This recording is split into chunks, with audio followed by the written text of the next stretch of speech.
On Parliament Hill this afternoon, the Prime Minister called in opposition leaders for a briefing with Canada's Chief Public Health Officer, Dr. Theresa Tam. NDP Leader Jagmeet Singh was there, of course, and he joins me now. Mr. Singh, good to see you again. Good to see you. So you were given the latest modelling numbers from Dr. Tam, and I expect those will be shared tomorrow with Canadians. The Prime Minister is going to be talking to Canadians as well tomorrow. So it seems there's a certain level of anxiety and concern over these numbers. What did they say to you? Just that what we've seen across the country already, that there are some deeply troubling numbers. Numbers are on the rise, and we've got to do everything we can to tackle this right now. And if we don't, things are going to start to look bleak. But the positive thing is the numbers and the details will be out tomorrow. But the positive thing in all of this is that if we make the right choices now, we can turn this around. And that's what I really want to focus on, making sure people have the support and the help they need to stay home. The paid sick leave we fought for, we want to make sure people are accessing it. If they are sick, they need to stay home. And then the basic things that we've heard from the beginning, physical distancing, wearing our masks, staying in one household, and limiting the spread, limiting contact. Dr. Tam has talked about as many as 10,000 cases a day in Canada by early next month if we don't get the surge under control. Have you seen numbers that are more worrisome than that? The numbers are very worrisome, absolutely. But again, instead of getting paralyzed by fear, I'm hoping that we can look at the serious situation we're faced with and make some good choices. Okay, one of the things that we've seen. Sure, let's go there then. So, has the Prime Minister ever called you in before?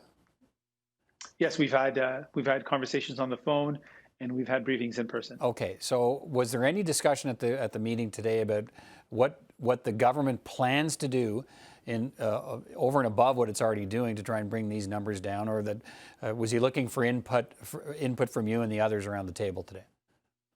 No, there was not that discussion. The discussion was primarily or essentially entirely Dr. Tam and Dr. Nju, who are providing information around what we're up against. We've been saying, though, one of the important things today, we just announced again our call to immediately make Revera, which is a subsidiary essentially of the federal government, make it public. Right now it's for profit, but it's owned as a federal agency owns it. So it needs to immediately become public, and the for-profit care, put the care of people, of our seniors, of our loved ones ahead of dollars. We see that the for-profit system is broken in Canada. Everywhere there's for-profit, there are significantly higher rates of infection and death. And we need to make sure that it is a care system that is about long-term care, not about long-term profit. So, okay, if there was it was essentially just the briefing then, there was no sort of input on what to do next from a federal perspective, I guess, which leads me to ask you then, if the numbers are getting worse and we're seeing a worse second wave than we had in the first wave, why is it happening? Well, what we're hearing is that some of it is the structural problems. Workplaces are a place of transmission. Making sure that workplaces are safe is vital. Some of it is individual practice.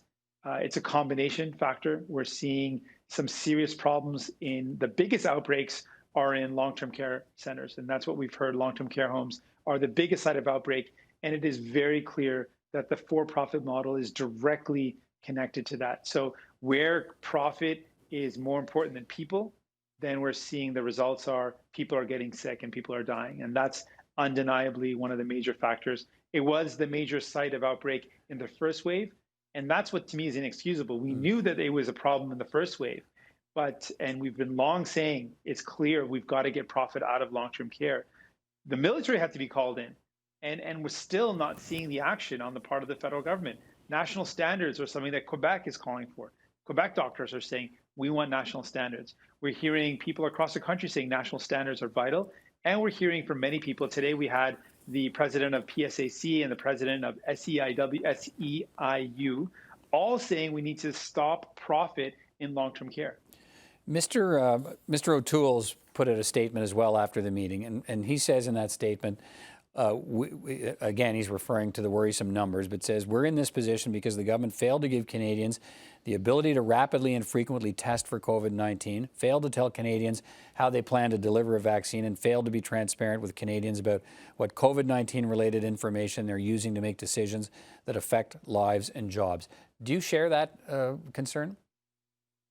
I think that Mr. O'Toole has been completely disconnected from what people are going through.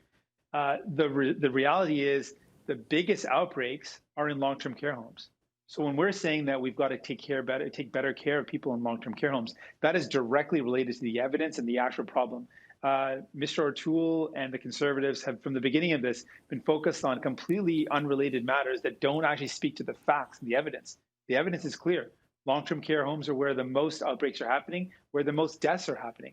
And we know with great certainty that if we were to make long-term care homes better, safer, better staffed, make sure they're adequately funded, we would save lives. That is a fact. All right. And again, Mr. O'Toole seems to be completely disconnected from the reality that Canadians are faced with, All right, as well as the Prime Minister in fairness. The Prime Minister has known about this. We've called this out, and we said again and again, we need to quickly and immediately respond to save lives in long-term care homes. We'll have to leave it there. Jagmeet Singh, thanks for your time tonight. Appreciate it. Thank you.